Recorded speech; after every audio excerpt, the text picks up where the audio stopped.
Praise lord. దేవుని పరిశుద్ధమైన నామమునకు మహిమ కలుగునుగాక. ప్రభు నామమున మీ అందరికీ హృదయపూర్వక వందనాలు. ఈ ఉదయకాలము దేవుని వాక్యాన్ని విందాం. యెహోషువ గ్రంథము 1వ అధ్యాయము 3వ వచనము. నేను మోషేతో చెప్పినట్లు మీరు అడుగుపెట్టు ప్రతి స్థలమును మీకిచ్చుచున్నాను.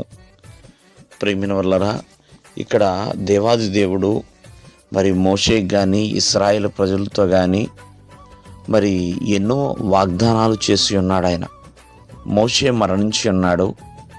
మరి కావున యెహోషువను దేవుడు ఎన్నుకొని తన ప్రజలను నడిపించే బాధ్యత వారికి యెహోషువకు అప్పగించి ఉన్నాడండి. కావున ఆ యెహోషువతో చెప్తున్న మాట ఏంటంటే, మీరు అడుగుపెట్టే ప్రతి స్థలాన్ని మీకు ఇచ్చుచున్నాను అని. కావున ఇక్కడ భారం అనేది, బాధ్యత అనేది యెహోషువ మీద ఉన్నది. వారిని నడిపించాలి, వారిని ముందుకు తీసుకువెళ్ళాలి. ప్రియమైన వర్లరా, శత్రువుల చేతిలోంచి వారిని కాపాడాలి. ఎన్నో ప్రాంతాలకు వాళ్ళు వెళ్ళాలి. మరి అటువంటి పరిస్థితుల్లో యెహోషువకి దేవుని తోడు కావాలి, యెహోషువకి ధైర్యము కావాలి, యెహోషువకి బలము కావాలి. ప్రియమైన వర్లరా, అవన్నీ కూడా దేవుడు ఇవ్వటానికి సిద్ధముగా ఉన్నాడు. ఎందుకంటే దేవుడు వాగ్దానం చేశాడు, నువ్వు బ్రతుకు దినములన్నీ కూడా ఏ మనుష్యుడు నీ ఎదుట నిలవలేడు అని. కావున ఇశ్రాయేలు ప్రజలకు కూడా దేవుడు వాగ్దానం ఇస్తున్నాడు, మీరు అడుగు పెట్టే ప్రతి స్థలాన్ని మీకు ఇస్తున్నాను అని. అంటే ఇంకా అక్కడ ఎవరూ కూడా వీరిని వ్యతిరేకించేవాళ్ళు లేరండి. వీరు ఏ ప్రాంతంకు వెళితే ఆ ప్రాంతాన్ని వీళ్ళు స్వాధీనపరుచుకుంటారు.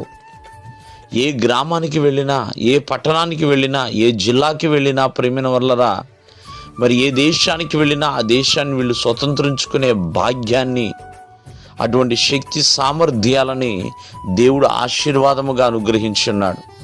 కావున ఆ దేవాది దేవునికి లోబడాలి, ఆయన మాట వినాలి, ఆయన ఎదుట విధేయత చూపించాలండి. ఎప్పుడైతే మనం దేవునికి వ్యతిరేకంగా మారిపోతామో మనం పొందుకోవాల్సిన వాగ్దానాలు కూడా ప్రియమైన వల్లరా మనకు వేరుగా ఉండిపోతాయండి. ఇశ్రాయేలు జనాంగము దేవునికి వ్యతిరేకంగా మారిపోయి ఉన్నారు. అందుకనే వాళ్ళు కనానులో ప్రవేశించలేకపోయారు. కేవలము కాలేబు, యెహోషువలు మాత్రమే ప్రవేశించగలిగారు. కావున ఈ ఉదయకాలం ముందు ఆలోచించండి. దేవుడిచ్చే ఆశీర్వాదాలు చాలా ఉన్నతమైనవండి. దేవుడిచ్చే వాగ్దానాలు చాలా ఉన్నతమైనవి. కావున అవి స్వతంత్రించుకోవాలంటే దేవుని మాట వినాలి, దేవుని మాటకు లోబడాలి, విధేయత చూపించాలి. దేవుడు మిమ్మల్ని ఆశీర్వదించునుగాక. ఆమేన్.